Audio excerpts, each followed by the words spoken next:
Welcome to Making the Impossible Inevitable podcast. This show is for those who see progress as a calling, not just a choice. Hosted by former Navy SEAL and transformational guide Curt Cronin, each episode explores the mindset, strategies, and stories of extraordinary leaders who've turned the impossible into reality. These episodes are more than just conversations.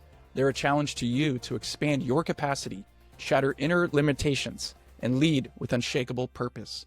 Together, let's make the impossible inevitable. Welcome to the Impossible to Inevitable podcast, where we decode how visionaries engineer the improbable to the inevitable. Today's guest stands on the sidelines, yet his fingerprints are all over the scoreboard. For over 3 decades, Bill Lazor has been quietly orchestrating moments of brilliance that define Sunday heroes and Monday headlines alike. Bill's journey threads from the Ivy League fields of Cornell to the charged stadiums in the NFL, where he's earned a reputation as a true quarterback whisperer and offensive architect. But what makes Bill extraordinary isn't just his football IQ. It's the deeper courage he carries, the steady calm to trust in chaos, the relentless curiosity behind the hidden openings in a defense, and the moral clarity to shape young men not just into better athletes, but into better humans. In this conversation, we unpack what it really means to lead high-talent, high-pressure teams when every decision is scrutinized by millions and every play could be the one that tips a season. We explore how Bill transforms complexity into clarity, how he models loyalty in a business notorious for turnover, and why the most crucial battles don't happen under stadium lights, but within the hidden corners of a coach's own home. Whether you're a leader trying to unite diverse personalities, a parent wondering how to show up fully for your family, or simply someone looking to master the art of calm execution under fire, Bill's story is an instruction manual for turning adversity into advantage. So grab a seat. This isn't just about football. It's about the discipline of seeing what's possible and the courage to call the play anyway. Let's get into it.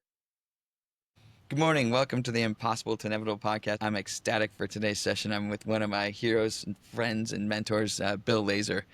I first met Bill around 2012, I believe, at the Miami Dolphins facility. He was the offensive coordinator at the time, and absolutely I experienced him as a larger-than-life force of nature, and it was amazing to see.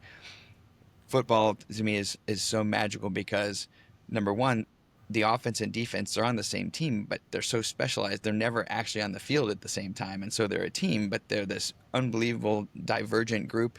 And then when you look at the offense, it's fascinating because you have the commanding quarterback. He was both a star in college and has often been known as the quarterback whisperer and his aide to leaders leading. The offensive line, very different, like none shall pass. You know, that the wide receivers and the running backs, all the different personas, the tight ends that are a mix between the two, that requires very different leadership for every one of them. And I know we're both parents, and so it's been fascinating. I now know every week I come home, my 5 kids, each of them, if I try and use the same tool, it's completely different. But Bill is blown away at seeing what went into the play calling, which even observing for a year and a half, you know, the sophistication of every single play and every single nuance of you're adapting to try and deceive the defense and knowing what you're going to do, and so much complexity and excitement. So epic to invite you to the show, sir. Thanks, Curt. I'm excited to be here. I'm excited because it's really an exciting time, I think, right now that I'm in. I'm also a little bit nervous because I think as I thought about coming on, I realized by nature I really don't like letting people in that far. You know, I think part of that is some of the things you experience when you're in this kind of role and what can happen to you publicly and to your family. So it's a little bit of a dichotomy, but let's grab onto the exciting part of it and let's go that way. And it's amazing because to me, it's intimately exposed what you and your coaching staff do every single Sunday, right? Because it really is, for me, it was that helicopter. And when I boarded the helicopter and the SEALs and give that head nod, and that head nod means my life and yours and mine, and you create that coherent field. I remember one of my favorite moments in my time with you at the Dolphins was the team just scored this incredible touchdown, and the offensive tackle at the time ran off the field. It's like, I told you I'd block for you. And he was just this huge mountain of a man. And he had said, like, I made a commitment to you. And then it didn't matter if all 11 members of the defense had lined up. He's like, I'm going to the end zone for my coach that day. And that was one of those moments where you can just feel like that difference when a field is in, a team is in flow, and then when they're now making the impossible the inevitable. But I would love any of those experiences for you that come up that can help the people to understand. Like, I remember when my first day I walked in and you said like, hey, you're going to find it's pretty fascinating when you're on the field watching, and like, especially the old style kickoffs. I guess it's different now, but where you'd see 22 men rushing toward each other, both, completely committed to help their team win. Yeah, well, remember we hired Wayne Diesel from he'd been rugby in South Africa and then English soccer for a long time. I remember his first day being with us in Miami. He was standing on the sideline for a game, and afterwards I asked him, well, what did you think? He said, I can't believe how much triage there was, the blood and the stitches and stuff. But I think in football, if we start with football and we talk about like what was impossible that became inevitable, to me, there's so many little ones that happen constantly because I've just been so blessed in my life. And in football, I guess I would start with coaching at Cornell, my alma mater. And I had coached there my first 7 years in coaching. And there's so much great about playing football in the Ivy League. Obviously, you're getting a great education. My son is doing it now. But I remember thinking, man, there's this whole wide world of football out there, and I'm stuck here. You don't get big fans. It's not, the pageantry of some other big-time college football of the NFL, and I just felt like I was stuck. I remember being in the coach's box, in the press box, looking at the field and looking at the stands and walking out and looking out at the back end of the press box and seeing the line of students from the freshman dorms walking up the hill towards the stadium. And about a third of them maybe were turning to their right towards the stadium, and 2/3 were going left towards the libraries, and just thinking, man, if we could just get them here, like what we could build. And then I think at that point, just how impossible it seemed.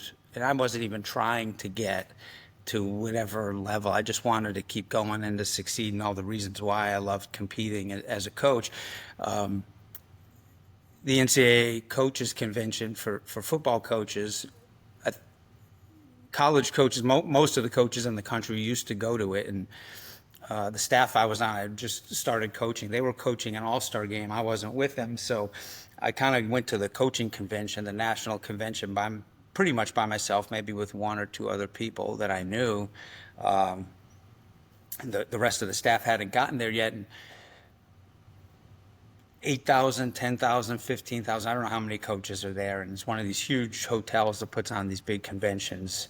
And it was in wherever it was, Dallas, maybe that first year, or Nashville, somewhere. And I remember standing in the lobby, and you had thousands and thousands of coaches. I was young, and it really wasn't a good place for anyone with any tendency for anxiety to be, because I'm watching and I'm thinking, goodness, it's just a roar of people talking, these coaches catching up, thinking, man, they all know each other and they're all talking. I'm supposed to be here like networking to find a job. I don't know anybody. Like I'll never move on in this profession. And then now, if you pause and you look back at just the great years I had coaching, I've coached 31 years of football, 13 in college, 17 in the NFL, one in high school with my son, and just all the things we've gone through, the successes, what it's given our family to be able to experience so many of these things. And it's I guess I still don't think of it as inevitable. I think, man, I can't believe, we've been blessed so much and it's happened. When did you know coaching as a profession was a calling for you? Was it when you were a player, when like the leadership you got to play on the field? How did you know you had that tug? Because again, when I met you, you were already larger than life, and it was fascinating to be able to, for anyone that hasn't been in one of those locker rooms, to be able to command a presence that calls forth attention is a superpower, right? Because you have to emanate, and it has to be leadership. To me, is people will only follow someone if they know it gets them to a greater outcome than they get to on their own. And when you have incredible athletes, just like incredible SEALs, like the desire for autonomy and not to surrender is pretty extraordinary. And so, when did you know you had that call, and when did you kind of feel that tug? I don't think I would say I felt it while I was playing. I think as my college career ended, like many people, I was just trying to figure out what's next. Applied for some grad schools, and when there was a entry level position open to stay at Cornell, my coaches there asked, "Hey, would you like to do this?" And it was that first year of being being a coach in an entry level position and seeing it happen. And I think for me, not only was it the thing I knew the most about, probably because I'd been so in deep, being a quarterback and just loving the strategy of the game, and then seeing that what it did is it gave you a chance to continue to compete, even though physically I wasn't at the point to do it, but as a coach you could compete. So I think that's first year really got me hooked, and I loved it. And again, I thought, man, I'm stuck at this place, smaller level of football. But now when you look back, because I was there and what we did there, excuse me, I developed my ability to coach. Maybe if I was somewhere else and I was just doing menial tasks, watching other people coach, I wouldn't have become the coach I am. But because in that early part of my career, I was really able to do more and develop things and try things. That's really where it built. And then I think later, and probably we'll get to it at some point, but the other aspect of coaching, not just the competing part of it and the desire to win a championship, but the other aspect where you're in a position now to really to have a great influence on other people's lives. I think that probably part of it grew over time, and there were some things maybe that happened to help me realize that also was part, and both of those things together will be part of what's next, I think. I was at the University of Buffalo, so maybe I was 8 or 9 years into coaching, and we weren't very good, so maybe that was part of it. We were trying to take a smaller level program and move it forward into Division One, but I also at the time wasn't feeling as fulfilled probably in what I was doing, and I probably now looking back, I wasn't maybe looking at it the right way. And so I even questioned, do I want to keep coaching? Is this the right thing? Our priest hooked me up with someone that worked at the Buffalo Diocese for the Catholic Church and in HR. And so I met with him just casually at one point, and I was just questioning, like, am I doing the right thing here? I felt like I got a bunch of gifts and talents, and am I using them? And he went through kind of a flow chart of all the people that work for the diocese, and this person, and well, to this job you need a theology degree, and for this job you kind of need a social work degree or education, And so he's going through, and I'm thinking, yeah, none of this really is what is right. And then he just stopped and he looked at me and he said, "Do you realize that every pastoral minister and youth minister that we have would love to be in the position you're in? Because at the end of the school day, all these college students are coming to you and they want to be there with you. Like, you have an unbelievable opportunity to have an impact on your life, and then on their life." And then he just kind of went on with it, and I thought, like, that just hit me. And he didn't probably never realize what he did, but it changed my perspective, and it added that second part for me in the job. It's not just the competing, wanting to win a championship, but man, I'm in a position to really affect the lives of some young people. And in the NFL, they're a little bit older than that. Sometimes, you have a little bit different kind of range, or a wider range of the ages and the people whose lives you can affect. So I think that second part probably grew over time, Curt. And I look not only the impact of, one, I love the awareness you're calling out when it shifted, right? From an awareness that you are helping them to compete to an awareness like that he brought forth, and you have, you're shaping the lives of young people. They look forward to that which they're learning from you. And then I look at, for me, it was always amazing, standing on the field, stands with, I don't know, 30, 50,000 people, and how many people would be inspired by seeing a collective of a team come together to do something that's impossible. They know how good the other team is. And so to be able to pull off a drive, right? A series of successes, like, to me, that's they go home and get to do that drive in life, right? Okay, I'm going to go overcome a series of 13 to 15 obstacles in my life this year because I saw what one can do, another can do. And that's what I found so inspiring, because it, football, potentially more than any other sport, is such a team sport, right? Like, and like when you remember, you taught me about explosive plays, like there's 6 to 8 plays that are going to shape the course of the game. And it really comes down to everybody doing their job. So when you look at the football aspect of all the, impossible situations you felt at the time, well, let me go back to this. You're talking about inspiring the crowd. Sometimes you have to guard yourself against worrying about the crowd. I shouldn't say sometimes. You have to guard yourself against that. And I'll give you some examples. Even some that happened there in Miami. But I think about the 2007 season. At the time, it was the Washington Redskins, right? It's a football team of Washington. I worked for Joe Gibbs. I've worked for Hall of Fame coaches. He was already in the Hall of Fame because he had retired and come out of it. This was well before you and I met. And we thought we had a good team going into the season, and it was. I know there are other sports that play 100 games, throughout the season. And football, you're one a week. One time I was coaching in college, and we had this big alumni booster who was giving the coaches a hard time about being nervous for a game. He said, "Oh, you guys are nervous for this game." He said, "Look, I'm trading every day. I could gain and lose millions of dollars every single day." And said, "Why are you nervous for this?" One of the coaches said, "Yeah, but at the time we had a 10-game season." He said, "You get to trade again the next day." It's like, just imagine if you only got to trade 10 days a year.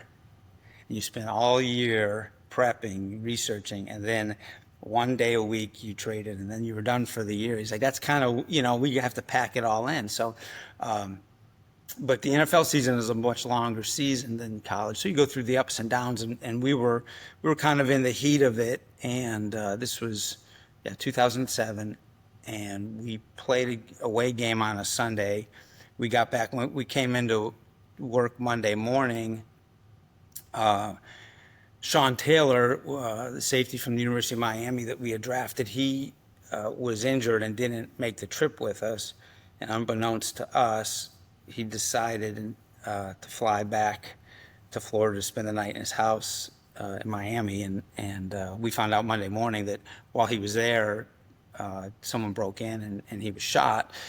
And then Tuesday morning, when we came into work, found out that he didn't make it, that he had passed away. And just the devastation, like for that to happen in season, football's so regimented, as you've seen, and like, this is how we do it. This is how we get ready for a game every week. And to have that kind of tragedy get in the middle of it, and there's no stopping, right? So the next weekend we played on Sunday night, and then we were scheduled to play Thursday, but Sean's funeral was Monday. So we played Sunday night. The whole team flew Monday to Miami for the funeral, and the NFL didn't change anything. I mean, we're playing Thursday, and it was devastating to coaches, players. And then Thursday night, we were playing the Bears, and in the second quarter of the game, Jason Campbell was our starting quarterback, and Jason got hurt. He hurt his knee. I remember standing on the sideline. I have a picture in my office of before the game on the sideline, me and the 3 quarterbacks that we had, because I had given a pregame sideline pass to my priest, and he kind of had he was close to my age, so younger guy. I guess at the time I was younger. He liked photography, and so he had borrowed awesome lens from someone just to be on the field pregame and took a great picture of us. And but that night then when Jason got hurt, I remember standing on the sideline thinking, like, what else can go wrong? Like, how could it get any lower, you know? So Todd Collins was our backup. Again, Todd was a veteran. He'd been around but hadn't really played in a long time. And Todd goes in and throws 2 touchdowns, and we win the game. And it was a Thursday night game. So at that point, as coaches, as you know, Curt, we're working, you know, in early in the morning, and I might be at work until midnight, 1 a.m., 2 a.m., depending on the day. And then I'm back in, you know, at my desk 7 o'clock the next morning and just rolling and grinding, no days off. So at that point after the game, that weekend, I think everyone needed that time, a couple of days off to relax emotionally. Everyone was just so spent after losing Sean. And then so we come back, and now Todd's going to be the starter because our starter was hurt at quarterback. And Todd hadn't started a game in 10 years in the NFL. And, you know, I was coaching the quarterbacks, and I was really excited for Todd. And for us, I just thought, like, you know, how he performed when he went in the game. You know, there was some personal pride that I had helped prep him and make sure, even though he wasn't repping that much in practice and getting ready, I had him ready. And so we come off the field Friday, and we're getting ready to play the Giants at the Giants. And he calls me. I go, and he had gotten to the locker room, and on his phone was a message from his wife. She was up in Boston. She just went into labor.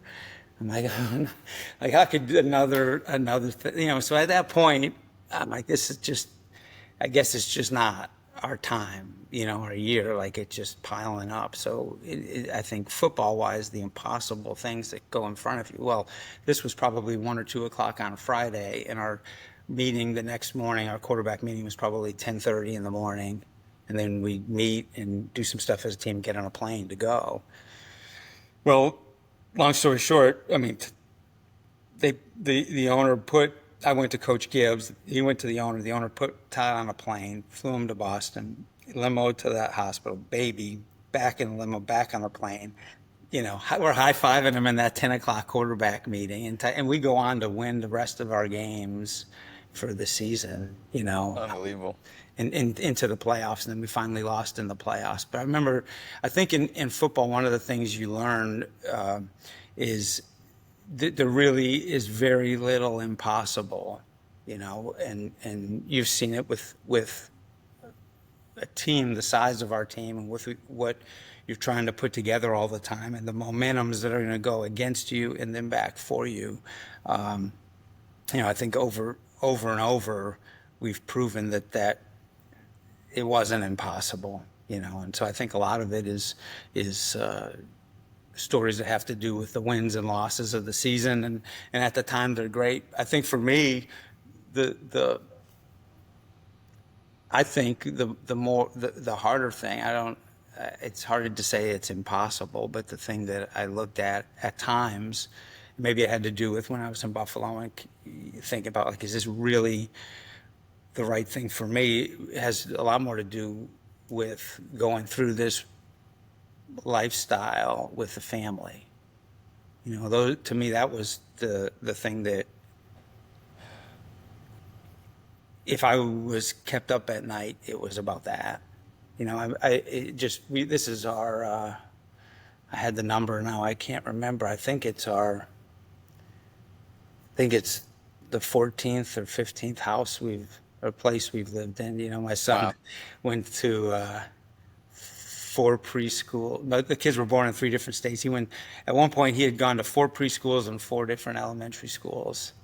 You know, he was our oldest, and just at that point in our life, when we were moving so much. And so he's in college now. We got 1 in high school and 1 in middle school, and it's easy to say for me and Nicole that this is going to be a great adventure, but you know, when you're dealing with these ages and all the things that already are on their plate and cause stress, and you're trying to protect them from or teach them with, and now you're adding in all this moving around and what we've had to do to be successful in this profession. I mean, to me, that's the the thing I look at and say, man, can we do this? I remember it was a point I was coaching in college, and we had two of the three kids at the time, and I went in recruiting, went to watch this quarterback throw. And so it was in the springtime, and his team was gonna have this practice a little bit later in the day. And so his coach had made it known, hey, this quarterback's gonna be throwing at the practice this day. So if you guys wanna come in and see him throw. So a whole bunch of coaches from all over the country were there to watch him throw. He's a big time recruit. And so we got there early, went into school, spent time with the coach, and then had some time before their practice started. And there was a baseball game. So just with nothing to do, I just sat down in the stands, and I sat next to a coach who I knew who he was. We'd never met before, but he, like me, had coached in the NFL. He coached longer than me in the NFL, and was now back to coaching in college. And so we just sat and talked. He said he had a child who was developmentally disabled, and he was talking about why he was coaching in college and not in the NFL. And he had the statistic, I wouldn't remember the number, but the statistic of the percentage of parents who have this level of disability of a child that they're dealing with, the percentage of those parents who are divorced. That was amazing. And then he also had, I don't know if it's an official statistic, but the percentage of NFL coaches who are divorced. And he said, I looked at those two numbers and I put them together, and I thought, well, I'm not doing that. Like, the odds are against me, He said, so I just thought, coaching in college, which maybe today, maybe it's not more stable than what the NFL is, the way things change. But I just remember being, sometimes you feel like you're up against. I felt like we were up against that. Obviously I was blessed, number one, with Nicole and her willingness and her strength. I mean, she's most likely the most high agency person I know. I worked for Mike Holmgren in Seattle in the NFL. He'd won a Super Bowl. When I first got there working with him, there was a surprise 60th birthday party for Coach Holmgren, and we kind of had him on at a hotel. We were gathered with a tent on the shores of Lake Washington, and they had told him he was just going to go out to dinner by boat with his kids, and they came in and we surprised them. And I just remember one of his daughters getting up and talking about him, and the way she talked about him, what she said.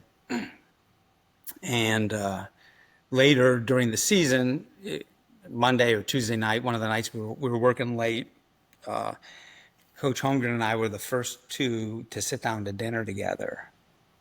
And I thought, okay, like, here's my chance. I said, Coach, can I ask you a question? It's somewhat professional, somewhat personal. He said, Bill, ask me anything. I said, all right, I was at your birthday party, and I heard what your daughter said about you. I've seen the success you've had. I said, do you feel like you were able to be the coach you wanted to be and the husband and father that you wanted to be? So that was a pretty personal question, and he said, absolutely. He said, I think when you do it, you're going to have to make some tough choices with your time. And we talked about it, but the one thing that he said really struck me and stuck with me. He said, I think whenever I wasn't able to be at home, my kids knew that I wanted to be at home. So it kind of, I felt like, well, if this guy says no, I couldn't do it, then, like, what am I doing? Because but it really was great encouragement for me. And the kids have had to deal with some stuff that most people don't, not just the moving. I mean, I know you've got plenty, like yourself, plenty of military people maybe moved as many times as we have. Most not, probably, but some have. I think your velocity beats everybody.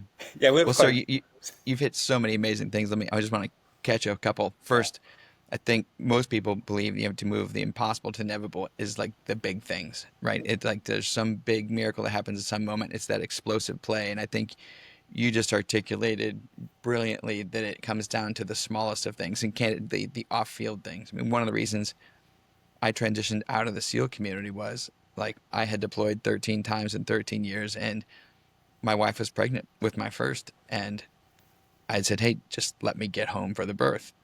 And I was literally on the way at the airport, like to fly back, and I got the call like, hey, no, they're not letting you come back, right? And like you, I'm a huge fan of marrying up, and the pregnancy did not go well, and it was one of those things I realized, like, oh, I had taken away the option to support that which is most important to me, my wife. And the fact that you've got the franchise waiting on this quarterback, he gets the call, and you're like, go, right? And like, you went up the chain of command and go, and he knew now, hey, this is my team, this is my family. They have chosen the intimate relationships, and it was the principles. It was not the quote best thing for the organization, but this is the paradox that I feel most are afraid to live, is by doing the right thing for him, it seemingly was sacrificing the potential for that game and that season. And in the end,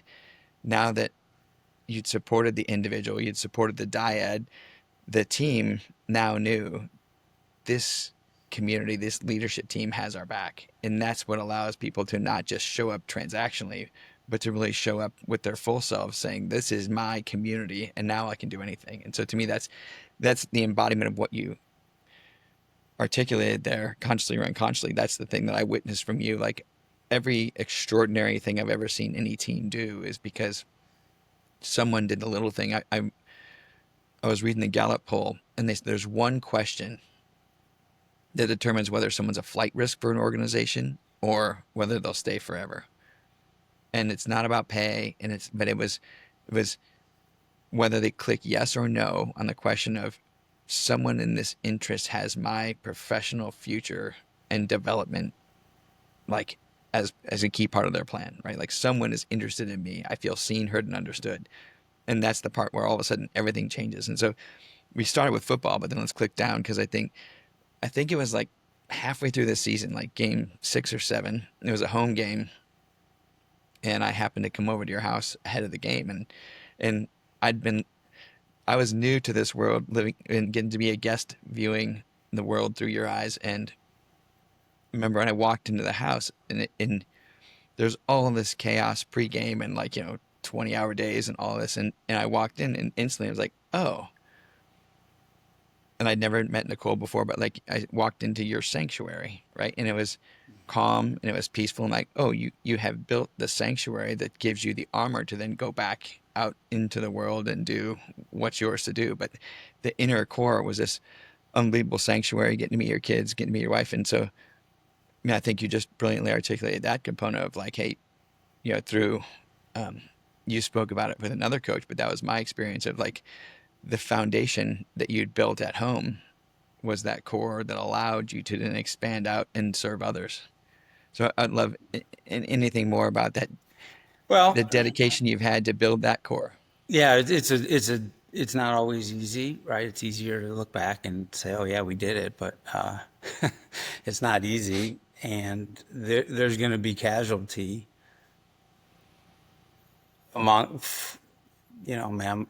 Like I said, my daughters are in high school and middle school, so let's protect them a little bit with the stories. Like we tried to. My son's, older now, so I think you could talk about some of the stuff that he's had to deal with, good and bad, right? So he went to four preschools, 4 elementary schools. His 4th elementary school, usually we would move February, April, May, whenever I would get the new job, I'd move, and then we'd get things rolling, and then they would come. And so finally we were at the point where he was older. So Nicole said, let's finish out the school year.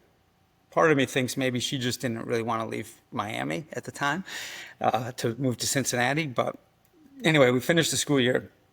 We go to Cincinnati. Happy wife, happy life. That was anyway, she jokes that was the 2-year vacation, but it was not a vacation for me, as you know. But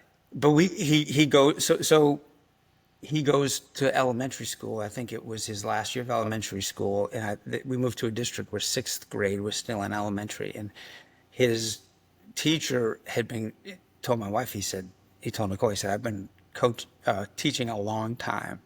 It's the first time ever on the first day of school I've had a kid come in, walk up to me, shake my hand, and introduce himself to me. And we just laughed at it. But normally he was used to it being April 13th. And he's the new kid walking in, so he's got to introduce himself. So he just happened to be the first day of school like everyone, but that's just, what he knew. And so we were in Miami with you. It was 2015, so head coach had been fired. The second game of the season, when head coach had not been fired yet, but we had a really rough game against, we were 1-0 going in, and we had a really rough game against the Bills. And lots of reasons why. But we were not good on offense. We were bad. And so after the game, there would be a little room where the families could kind of wait. And Nolan was in elementary school, so he had buddies there with the other coaches and staff, their kids, and they'd play. And so we get in the car, and at the time, I don't really feel the need to do this anymore, but at the time, I would somehow get there, so maybe you gave me a ride to one of these games, but so then Nicole and I just had one car to go home, and that way she could maybe have a little thing of bourbon for me while I'm sitting in the front seat. And if it took, 35 minutes in the traffic or 40 minutes to get home, I could have a bourbon for the first 15 minutes and then take a nap for the rest of the way home. Just my little unwind at the time. Again, I can wait to get home now. I'm a little more mature. But as we got in the car, there was a kind of a protected lot for the players and the coaches. But to leave to get to the gates and then the entrance to the highway, you kind of had to go around the stadium. And so Nicole's driving. I'm sitting in the passenger seat, and Nolan's in the back seat. He was the only one. Again, he was probably in fourth or fifth grade, I think. And fans are still kind of crossing this street, so she had to stop, lets them pass. And at one point we stop, and one of the fans comes right to the window, like nose almost on the window, and said, "Hey, it's Bill Lazor," and just screams, "It's all your effing fault." And so eventually she pulls up to the next, and again it happens. We had to stop to wait, let some fans pass, and someone screams into the car at me, "You suck," or whatever. It's fine. Yeah, that's kind of how it happened. Usually on the sideline, you just kind of block it out, but it was hard to block it out when it was right 8 inches away, right? So she gets onto the highway, and Nolan says, "Oh, I left my," whatever it was at the time, iPod. It wasn't a phone, but he had some device, that this was the beginning of all these devices. Sure. I left it in the room. I said, "That's fine." So Nicole had me call one of the other wives who was still in the room. "Yep, here it is. It's sitting right on the bench. We left it. Give it to your husband. Have him give it to me tomorrow." And okay, so we're another 5 minutes. We're driving. I've probably started drinking the bourbon, and I hear Nolan crying in the back seat. And I said, "Nolan, I just talked to Ryan's wife, Mr. Ryan's wife. She's going to bring it in. You'll have it by tomorrow night." Of course, Nicole looks at me and she said, "Bill, that's not why he's crying." I just obviously I was dealing with people 8 inches away cursing at me about it's my fault that we just lost this game terribly, but selfishly wasn't thinking about the one in the back seat and what he just witnessed, And then a couple weeks later, you remember the trip to London, and our head coach had been fired on the way back, or when we got back. And so when the head coach is fired, generally everyone is going to be fired. I mean, there are a couple exceptions, but it was kind of like I kind of took, because the message that was given to me that week was, okay, we decided the best thing for the team was to keep you as the offensive coordinator. So, I felt like, I think, was it when the soldiers were evacuating Saigon at the end. You know, their commanding officer just made them all write letters home, in essence, that I'm dead, it's over. And it just took the stress away. Like, okay, now that we know we're dead, let's do our job. And they did it.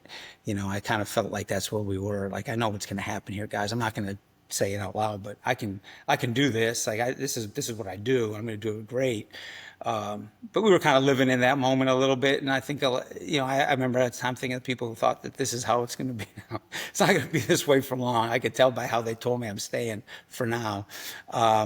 So anyway, we were going and we played the Texans about 3 weeks later, and we had scored 41 points in the first half of the game, and we just crushed them, and won the game handily. And people were cheering and yelling. And as Nicole, she told me, as she and Nolan were walking down the stadium to meet me afterwards, and she said, just always remember, these are the same people that 4 weeks ago were yelling what they yelled to your father in the window. Same people who now are yelling this.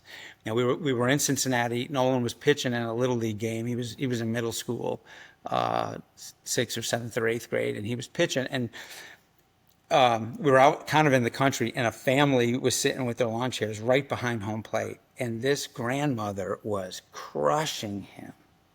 I mean, crushing him. This pitcher's got nothing. I mean, extremely personal right to him. And so eventually the umpire, who was an older and veteran guy, he made them move. He went to the home team's coach, said they can't be there. They got to move, you know. And so then there was a lightning delay, and the umpire came over and was talking to me and the coach, and I was standing at the fence with the coach while waiting for the game to restart, and he was laughing. He said, "I can't believe," he said, "your pitcher," they were yelling at him, and he was looking over, smiling and laughing.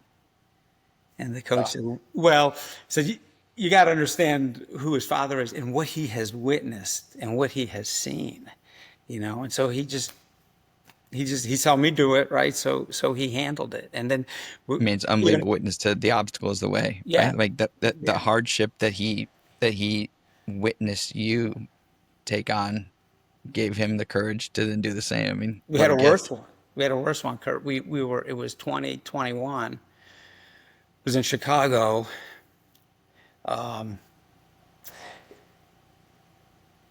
There's a lot to the story, but just when we're just talking about him and the family, like, and how you get to where you are. So there was this. Nolan was in high school, and we weren't doing well, and I guess at a high school football game, the head coach's son experienced that the fans were chanting about our head coach, Matt Nagy, you know, fire Nagy. And so Nolan's playing a basketball game, and I'm sitting in the stands, and he gets fouled. He's probably junior in high school. And as he goes to the free throw line, the student section from the other team starts chanting, "Fire Lazor, fire Lazor," and they're just going on and on. He's at the free throw line, and my heart just sinks. He's looking up at me in the stands, thinking about me. Nicole and the girls were doing something, and they were coming to the game. So I'm just thinking, oh, I don't want the girls here to witness this. And so I'm just glad that they hadn't gotten there yet. And I'm thinking about him, like, this isn't right. I mean, he's just trying to play a high school basketball game. He's whatever, however, you know, old he was, 16 or 17 or 16 and probably at the time. And afterwards we talked. I said, okay, a couple things. First, if that happens again, I mean, you have 100% permission to take somebody out. Like, anything you do, there are no ramifications physically. If you feel like you need to make a point physically, you got my permission to do it. I said, but, you know, just remember, this is why we're better than these other people, because of what you've had to go through. Like, people don't go through that all the time, where they're trying to play a high school basketball game and people are giving them that kind of, you know, that kind of grief. I said, so it's just, This is who we are, and it's why we're going to be who we are. And so it's unbelievable, the thing that at the time I could only perceive as a father, you thought was an incredible curse, that your son had to see that, right? That he had to see the mistreatment of you from frustrated fans, then became his superpower, right? That became the strength, and that now this terrible fan could be taunting the worst of things, but he'd already seen his father, his mentor, had already gone through it and worse, and so he could just sit and smile at him. So what an unbelievable, that's the essence of the resilience that you taught him through your embodied resilience.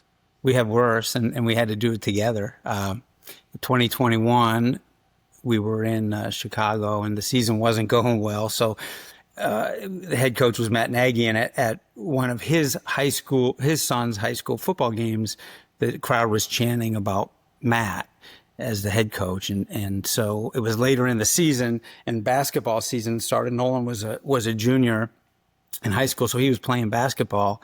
And I'm at the game, and he gets fouled. And while he's at the free throw line, the student section from the other team starts chanting, "Fire, laser, fire, laser." Like their whole student section is chanting.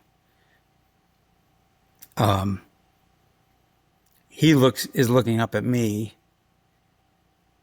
My heart just sinks. I'm glad at the time Nicole was with the girls somewhere and was bringing them to the game. I was glad they weren't there yet for the girls to have to see it. But he's looking up at me. He's worried about me. I'm worried about him. I'm thinking someone shouldn't have to go through this while he's just trying to play high school. He's 16 years old. In high school. Yeah, he's 16 years old, having to deal with societal issues. Yeah. So after the game, we just talked about it, and we told the girls, and we just said, hey, just remember, this is why we're better than them. The people that are going to chant at me while you're out there trying to play, we're better than them. And I did give him a liberty. I gave him a pass. I said, if that happens again and you feel the need to take somebody out physically, I was like, do it. You will not get in trouble. You have 100% permission if it makes you feel better. If they do that, which he has great restraint, so he never did. But to watch them have to go through that, but at least we can come through it. And I'm sure the girls, have dealt with things in school. Usually they'll come home and tell me that hey, my teacher found out what you do, and he's really a big Texans fan, and wants to, like, she'll tell me the positives from it, but I'm sure they get their negatives also when we don't win. But I can see how he's come out the other side. So the impossible was just our family. Are we going to be able to move 14 times for 14 different houses and the kids deal with some of these issues? But now it's easy. Again, we're in the midst, nothing's perfect, and we're in the midst of all kinds of stuff. Like every family, with ages 11 to 20 kids, at home. But I just flipped into my third teenager. Yeah. Yeah. Yes. But one thing that for all of us I can see is we're a way closer family because of it. All the times when we've moved, and now that we get there at the end of the summer and the kids don't know anyone, they have no friends. So, for us to sit down and do things together as a family and to be close, I credit Nicole with it more than anything, because so often I'm working those 18-hour days, 20-hour days, so she's dealing with way more of it than I've had to. But when I see what it's done for our family, how close we've become because of it, and when I see the maturity level of the kids, as you've probably seen it in the military, not everyone comes out of those kind of moves easily, and we're fighting still. But yeah, we've gone through some stuff because of it. We've had great blessings because of the job, but there's the kids have had to take some hits and some casualties, which is what I regret. That it's not just me, that they have to take some too. And you're embodying the most powerful lesson as a parent, and we want to shield them from everything, but in the end, like, having them be part of it with you and being able to see.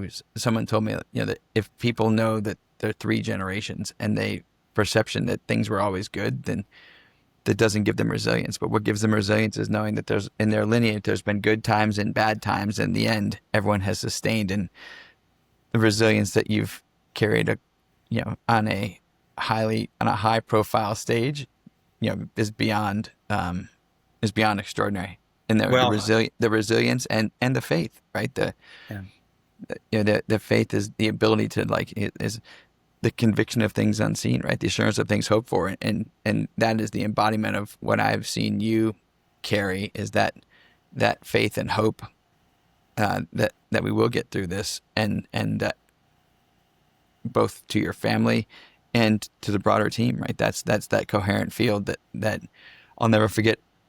We were getting ready for our first combat deployment. And so my senior chief, the senior enlisted, had been in Bosnia. He'd been in other conflicts, and nobody else in the platoon had, including me. And I remember we were getting ready for deployment, and everyone was expressing their fear, because they didn't want to be cowards, as frustration, right? As like, hey, this is screwed up, this is screwed up, this is screwed up. And I'll never forget, we were all sitting in the platoon space, and so there's all 16 of us. And my senior chief was the last one that walked in. And he just walked in, and he was like, that brief was terrible. I just wanted to slit my wrist. Everybody worried about this, worried about that. We're going to go do the thing. That's what we do. Bam. And you just watched everybody, in a second, everyone said, oh, I guess we're going to get rid of that. And it was the most powerful reversal of the fear. When you went straight at it and addressed it, it was unbelievable. And that's, I watched you do that, in rooms across many different domains over, our decade plus relationship. And so grateful for that resilience and for that model for all of us I get tight in the pit of my stomach thinking, imagining that free throw shot, and then imagine Nolan just smoking them both. Well, yeah, you said fear, and I think, well, when we were together in Miami, I know I shared with you before, a good friend and mentor talked to me about calling plays, and he said, just, you got to call plays like there's an S on your chest, because if you believe, so you got the headset on, and you're calling the play as the play caller, offensive coordinator. You hit the button. It allows. There's a one-way communication into the quarterback's helmet, right? So this. I'm just saying it so that everyone knows. No, please, because it's fascinating. And so until some you people know this, think it's back and forth. It's not. It's just a one-way communication. And so the quarterback can hear it, and at 15 seconds left in the play clock, it shuts off. So you have from the end of the play up until 15 seconds left to communicate to them. And as you're calling it, the other coaches are also hearing it. So when you call a play, I would tell people, hey, don't worry about the game this week. My wife Nicole packed my Superman T-shirt, so I'm wearing it underneath with that. You got to call the play like it's going to work. And there's something about when just like we teach the quarterback in the huddle, when the way you call the play to the huddle affects how your teammates execute it. Just like you talked about your chief, when it wasn't just what he said, right? It was the way he came in and said it. And so when you send that play in, it's like, hey, there's an S on my chest. I know when this is going to work. And they can feel that there's a certain energy that goes even just through that radio from you to the quarterback and to the other coaches on their headsets. I mean, remember one game, it was the first game of the 2015 season. We had the lead against Washington. We were in Miami. I don't know if you were at that particular game, and head coach said, hey, just run the ball. We're just trying to run the clock out. And so we called the play and lost a bunch of yards. Oh gosh. And then it was a 2-minute warning, so we had time to talk about the next play. And then he changed it. He said, okay, do whatever you have to do to get the first down. So now I could throw it, right? And so I had a play I wanted to call, and it was timeout, so we had a chance as a staff to talk. And I said, hey, what do you guys think of? And it was a screen pass, and I said it. Crickets. No one said anything, right? Okay, clock's over. Here we go. Boom, I called it. It hit big. In essence, it pretty much iced the game for us because it hit big, As soon as the play was over, one of the coaches says, Bill, great fucking call. I said, "Oh yeah, now you guys want to say great comment." At the moment, like nobody wanted to say anything. That's when you're in that position, you got to go, and it doesn't mean you don't have fear, right? Like you talked about the fear of everyone sitting in that room in 2021 before the incident at the basketball game. My greatest fear, and maybe this will bridge us into what's happening now, but my greatest fear during the season, as I was seeing things go badly, was that my son had been injured, missed his whole sophomore. It was COVID year, so the football season was pushed to the spring. He had to have shoulder surgery from a basketball injury, so he missed his whole season of football that spring. Was limited in playing 4 months later. He got cleared to play, but couldn't really throw very much because it was his throwing shoulder that was operated on. And so he really missed a lot of football. And I just knew his dream to play college football. And so as our season was going badly, like what was causing me fear was if we get fired as a staff, Nicole's already said he's staying here for his senior year. And now I'm thinking, if I have to leave and go take a job somewhere else, I'm going to miss this. Like I'm going to miss the senior year, and when I think back, like, did I ever let that fear affect how I was coaching? I mean, I'm a human, so I probably did at times. I remember an acquaintance of mine who really didn't even know me that much. He texted me one morning, maybe it was 5:30 in the morning. I was probably working out before work, and he said, "Hey, you're going to get a phone call here between 6 and 6:15 from a number with this California area code. Answer it." Like, fine. I remember being in the locker room. I just gotten out of the shower and it rang, and it was a very famous, well-known person who really didn't know me, and I didn't know that this acquaintance of mine saw some of what I was going through. I had no idea he did. And this guy talked to me probably for 5 minutes, and I guess you would say it was spiritual pep talk. And the acquaintance must have really known, because what this guy said to me was so on of what I needed to hear. And the biggest thing he said to me at the time was, do you really think you're going through anything that God doesn't know you're going through? And if you believe what you believe about God and his all-powerfulness and all-knowing, like, he already knows you're doing this, and it just helped change my perspective and push aside some of that fear, because I think if there's anything that I don't want, and again, for me, the fear was just dealing with my family. It wasn't if we were going to get fired, if we were going to lose the game. I'm going to deal with that. That's going to happen over time. But the fear, is not. If you have faith, then you should be able to put that aside, right? And it's easy to talk about faith and to look back at it, but in the moment when you're going through those times of stress, that's when the faith really, really gets tested. And I think recently, so we're in this point where I think amazing things are happening. I can't tell you what it is, what's next. I'm trying to focus on right now, but right now, just amazing things are happening. And with the girls and their age, we could still deal with that same situation of what if the tumult of jobs is going to cause us to spend whatever amount of time away, which it does sometimes when we change jobs and stuff. And a month or so ago, I thought Nicole did even better for me than what that guy had done on the phone that day, because she in essence gave me permission not to fear that again.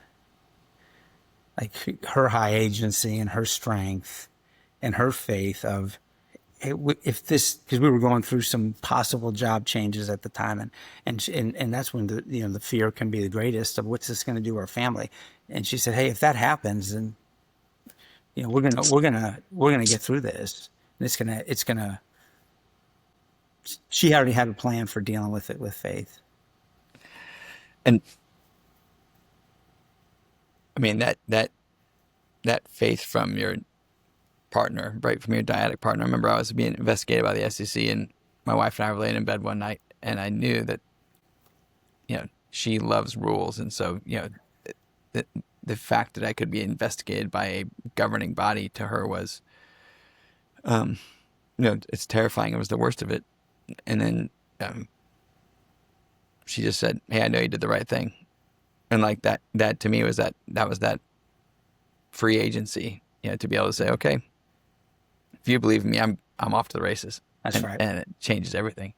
Yeah. And so you've done such incredible things and gone through such incredible experiences. I'd love to know, and this is, the most fun part about doing this podcast is like, we've had so many transformational conversations, and even this one, like layers upon layers. I've sensed the strength in you, but not the layers of what you'd gone through to get there.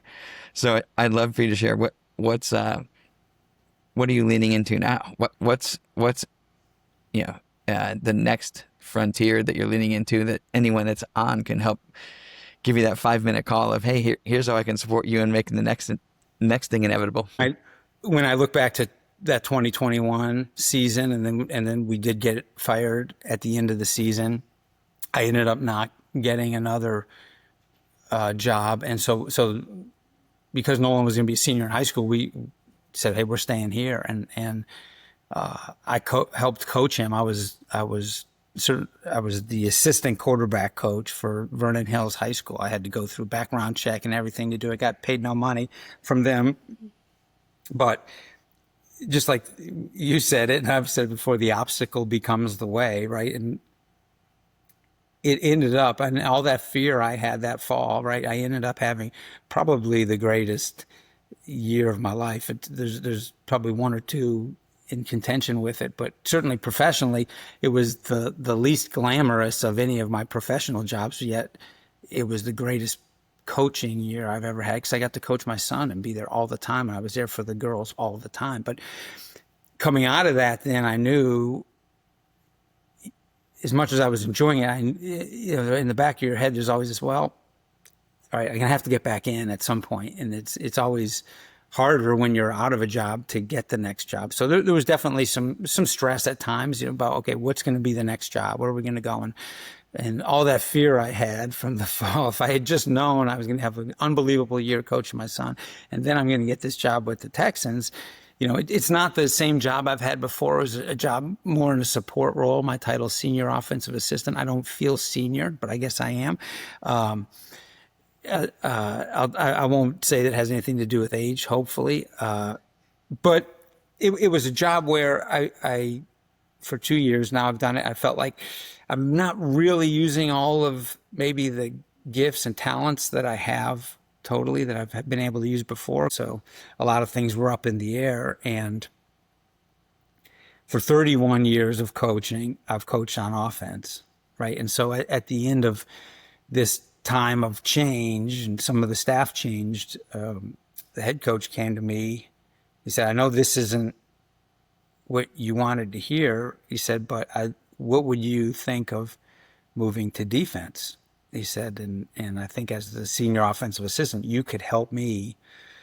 And we talked about some ways, and man, it really was not what I was looking to hear. And so we had a long weekend. I took some days, and then finally on Sunday, before we went back, I called him. I said, Coach, I said, for about 2 days or so, I thought of every reason and way that I was going to tell you how much I disagree with what you're doing, what you're talking about doing. I said, then I figured you probably already know that. And he laughed. He said, yeah, I know. And I said, well, hey, I'm going to do what you want me to do. And we just talked about how I'm going to do it better than anyone's ever done it. And this is the way forward now.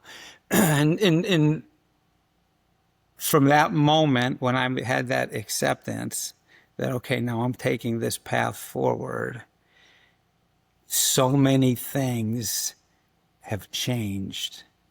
I mean, I remember talking to you one time about, we're always learning, right? And I think you're at this point in your life where you think about constant learning, and you think about growing, and visually I think of it as like going up, growing. And then at some point, and maybe it's different for everyone, but at some point you reach this level of awareness, right? And I think at one point you said to me, it's like you've arrived. Doesn't mean you're done, but you've arrived. And I think some of it is an awareness of my identity, right? And who I am and who I was created to be and what God's calling me to be. And so all of your learning is to me, at some point, that growth, it stops going up, and now the learning is expanding, right? And it's going out. It's taking in more people, more things, different aspects. So now as I go forward, because I accepted to do this different job, I feel like I'm learning more professionally rather than doing the same thing that I had just done for 2 more years, maybe now under a new offense coordinator. I'm learning more by seeing the opposite side of perspective, looking at the defense and the conversations I'm having with the defensive coaches. And part of my notes is, okay, this is how I'm going to help them, help the team defensively from an offensive perspective. But then a whole nother set of notes are, okay, when I go back at some point to being the offensive coach again, the weapon system that I'm gaining from seeing it from their perspective is unbelievable. Some of it is verifying things I already knew. Now I know why I thought that was the case. Some of it is totally new. I can't believe how much pressure we can put on the defense by doing such and such. Now that I see it from that way, hey, just keep reminding myself, take good notes. And some of the other things that have happened are not football related, but it's almost as if because I made that acceptance and I removed again the stress and the fear of what the future is going to hold because I'm taking a different path. I'm not worried. Like maybe I was a little more worried back in 2022. Okay, now because I'm coaching my son in high school, I got this little bit of fear. How am I going to get back in? Zero fear, right? So maybe I've just matured in those few years as far as the faith of it's going to happen. Whatever's going to happen is going to, God's got me. He's going to take care of me. So I can just dig all into learning, having a different perspective. So now what I've also found, like in my spiritual life, the learning and the new perspectives are opening up, without me even really, I'm not going to say I'm not trying. I'm trying the same as I've always tried. I worked with a chaplain once on a team. I remember him telling me, he said that one of his mentors had told him, if you get up and preach and all of the stories you tell in your preaching are from a long time ago, you got a problem. If things aren't happening to you right now spiritually that you can use in your sermons, you might be on the wrong path. Right? And so I've had some things happen recently, and I just think, God, thank you for letting this happen now, because it just shows me I'm kind of on the path. I love you're living the Rumi quote of when you're on the path disappears, and the courage and resilience you've always had, but the next level of surrender. I mean, we've talked about how many of our journeys in life have been parallels. I remember, I trained my entire life in the SEALs for offense, 7 straight years. I love offense. I love stacking the odds in my favor. I love going at 0 to 12, 37 in the morning, the moment of absolute weakness, stacking aircraft from 12 to 38,000 feet, just like I watched you build the offense, bringing 150 the greatest trained warriors because I want to bring the boys home. And then 15 days in my first combat deployment, my 45, I think, but like my boss is like, hey, you're going on defense. Like, you're going to protect the president of Iraq, and we're going to have you, walk with them 24/7 on the X instead of getting to be in 15 minutes for a peak state. And I remember I went straight to victim, like, wait, time out. I don't do defense, right? Like, how do I do defense? And then realized, okay, if I'm a victim, it's not going to work, right? And so, okay, how do I give up blame and now pull all that decision making up to me? And of course, I can't do it all. And so I finally had to realize, if we're good at offense, we just think about how we could attack something and then we'll defend against that. And from there, switched into how do we now switch from that control mindset into giving up control, the hardest thing for achievers to give up. And now it's as me, right? An opportunity comes to me and goes through me to the person most qualified to do it. And all of a sudden, our performers exploded because now Forrest Kroll, my point man, was running the day shift. At night was, everyone took different roles and responsibilities, which now allowed us to explode because all the people that are most qualified to do the thing were now doing it. And that's that same thing I feel in your path of like, okay, I'm here. And it's unbelievable just the joy and the hope that I can sense, in you as you continue to expand on this next path, both in relationally and, and professionally and kind of across all domains. It's exciting. I've had, it's almost like it just keeps coming at me. So whether it be in the perspective of my morning daily prayers, whether it be in connection with some people, that maybe I hadn't connected with as much recently, and how we're able to right now serve each other, and or whether it be in football and my career. Again, maybe this is the path that I stay on, or maybe it leads to something different. But I don't know. But I also have no stress right now about that. I think I just have faith. Like it's always seemed like whatever. Again, I hate to use the word impossible, but now you look back and it's always, it was inevitable that this was going to happen. And I just feel like I'm in the midst of that. But now I know that it's going to happen, and great things are ahead, and I can feel them happening. And I think, I just think it's an exciting time. I think if I go back to, okay, like why do you coach, right? It's a mix of the competition, right? So what's next? Well, the competition part is championship.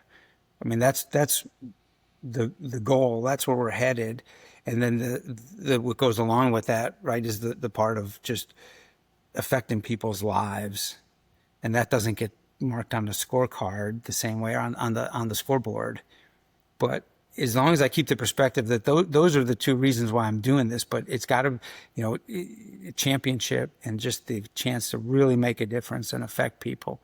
And as long as I hang on to those, not hang on, but as long as I just keep driving forward with those two things professionally,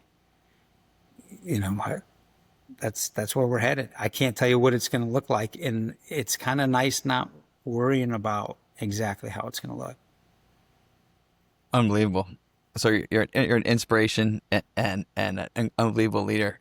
Anything else you would leave for the audience for a parting shot?